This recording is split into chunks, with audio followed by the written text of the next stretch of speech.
What up, folks? It's your favorite cringy neighborhood toy reviewer, T-Biz. And yeah, we got another Mythic Legions figure to review because, hey, why not? Why not dip my 2 cents into this figure when there's already like hundreds of thousands of reviews from Schmo Joe to Joe Schmo reviewing this figure. But this is Dorina Onoris, which is pretty much could be She-Ra's big sister. Man, She-Ra looks like Skipper right there. But anyways, but yeah, total homage to She-Ra right there. And she was a PowerCon exclusive, I believe, and you could have got her earlier through that, PowerCon exclusivity thing through Mythic Legions or Four Horsemen, Store Horsemen. And I did the all in, not the all in, but I bought 3 figures when I could afford it, and had to wait forever, and eventually got them because they pulled through. And the crazy thing about Mythic Legions is it's reached cult-like status. I mean, the Four Horsemen have been putting out their own independent figures for quite some time, for well over a decade, well a long time ago. I think can't remember some of the one old figure that I had that I traded to Brother Overlord years ago, but yeah, they were making a lot of crazy chicken warrior guys and all kinds of crazy characters long time ago, man, and all kinds of cool stuff. But I feel like with Mythic Legions, they finally hit their mark, and they finally just have been producing something pretty steadily that's just taken off like crazy. And I do regret selling a lot of my. I had like 3 or 4. Actually, I had quite a few early Mythic Legions figures that I sold, and I do regret selling them. But hey, man, that's life. You can either find stuff again for an insane price or just deal with not having it. All right, that's enough gib-gabbing, but let's go ahead and read a little bit of her bio. A legendary figure of the Northlands, the mighty Dorina Onoris became a beloved folk hero in mythos when Lord Dragul and his grotesque mob began terrorizing the villages of Vikenfell and Sigilgard. That's crazy. Anyways, I'm not a Scandinavian or whatever. I don't know. Anyway, shut up. It was a young Dorina who led her people's rebellion against the evils despoiling their lands. Her unnatural power and her unmatched skill in battle led Dorina and her people to victory over Dragul, but it was her compassion and spirit that won the hearts of mythos. Well, here's good old Dorina out of the package, or Dorito, I should say. I like Doritos. Anyways, here's a cool little disclaimer. Joints on Mythic Legions figures can become tight after production when posing Mythic Legions figures for the first time, especially during cold weather if you live up in the Great White North. It's recommended that heat in the form of warm air from a hair dryer, the blow dryer, the awesome blow dryer. Thanks, Lisa. Anyways, or warm water be used on tight joints in order to loosen the joints slightly before posing. Gently rock the joints forwards and backwards, or clockwise, vice versa, counterclockwise based on type of joint until the joint moves freely. Failure to do so could result in irreparable joint breakage. So yeah, don't be how like I've been most of my life and breaking my toys. But yeah, she even comes with some magic silica gel. Awesome. Anyways, looking at her first off, she looks pretty cool. I'm not gonna lie. She's showing off a lot of shoulder, which I guess back in the 1910s or 20s, maybe the 30s, that would have been kind of inappropriate. But she's got amazing cans, obviously, that are covered in an armored shell. But if you look at her anus, what the heck happened there? Good Lord. She definitely doesn't have a Black Widow booty or anything like that, but oh well. Her boots look awesome. And, ooh, yeah. Joints are pretty tight. Get a little bit of swivel right there, not so much. Got the pivot, rocker, swivel, all that there in her feet. And, yeah. She doesn't do splitsies. And I like the skin tone, too, because they did it just right. You can see, the flesh tones are awesome. There's a little bit of it's just a good different tones of like Caucasian flesh tones or whatever, or Anglo-Saxon. Um, but yeah, you got a cut right there in her forearm, so that's cool. Got an elbow. And this is probably like the third or fourth female figure I've ever owned, maybe, out of Mythic Legions, I believe. And is she an elf or is she a barbarian? I think she's a barbarian, but she's got elf ears, so that's kind of weird. I don't know what to make of that. But let's get her all sorted out. And once again, I like her little loincloth thing. Really nice detail with the little silver beads on there. Really just nice decorative gear.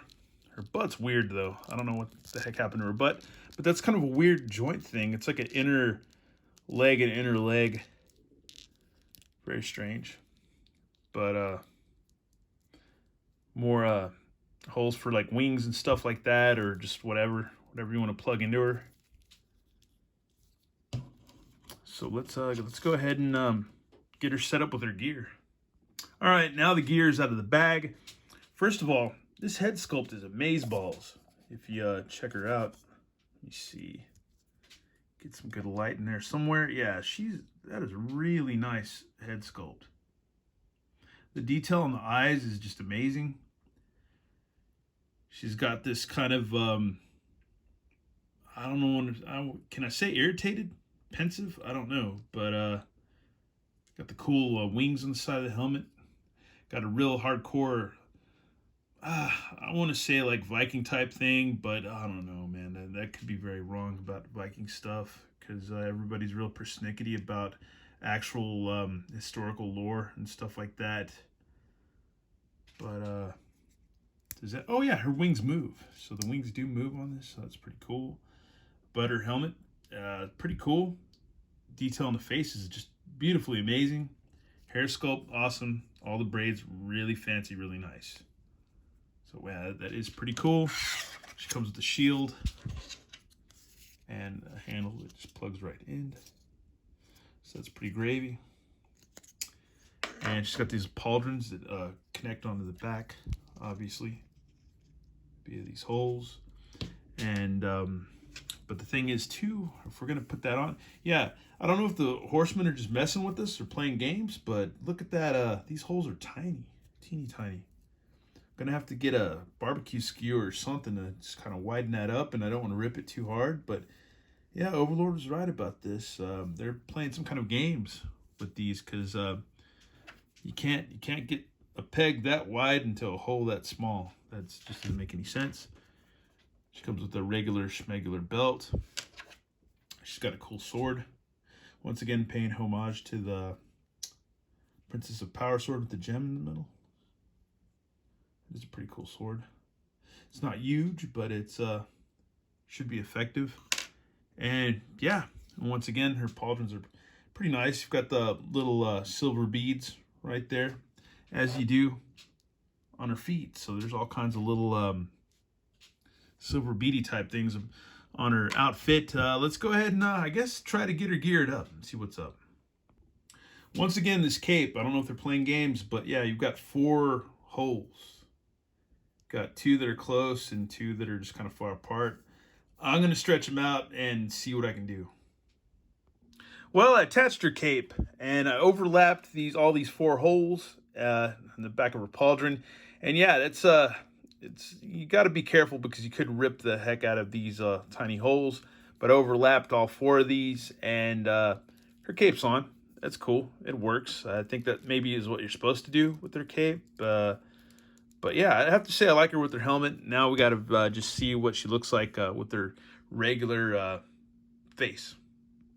And I went ahead and just unpegged her at the waist, just so we could get her belt on. That way we could have like a little tutorial, I guess. I mean, not that anybody would not be able to figure that out, but yeah, might as well. So you just peg that right back in. Oh, or attempt to. There we go. Sorry about that. Oh, dang it.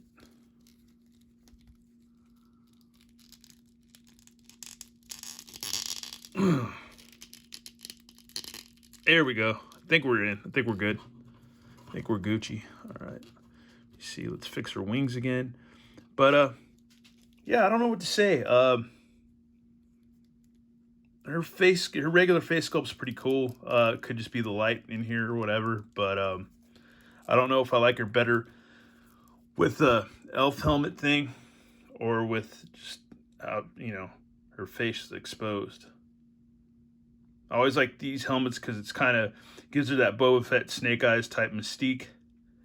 But here you have her looking like a Lady Thor, which is pretty rad. And yeah, we just need to go ahead and just get her in a good battle pose. Hell hath no fury like a woman scorned. We could say that for Dorina. Man, she looks pretty cool. I like this pose I've got her in. She's like ready to just hack at some fools. She's got her shield. This is a pretty rad figure. Once again, glad I got her.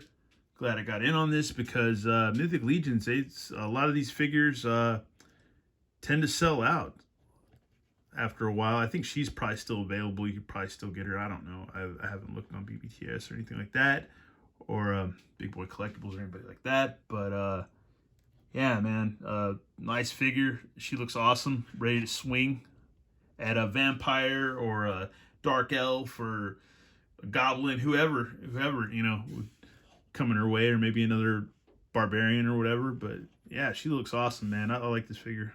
It's pretty cool. Started to get used to her having the human head versus the helmeted elf head, which is still pretty dope. I still like it. But I guess she's a barbarian. I'm not sure because I'm kind of ignorant on all the factions because that's for hardcore Mythic Legionists or Legionnaires or whatever you want to call them. But yeah, man, she's wicked. I like the fact that you can get her in a nice pose like this, and yeah, she's cool. Big thumbs up for Dorina, man. And once again, more cool little designs in her helmet, and just a really nice decorative figure. And I think I'm about done just babbling about this figure. Super nice, man. Anyways, thanks for watching, y'all, and more reviews definitely coming up on the way. And if I annoyed you or triggered you in this video, I've done my job for the night. Anyways, happy Super Bowl Sunday, and y'all have a good one. All right, laters.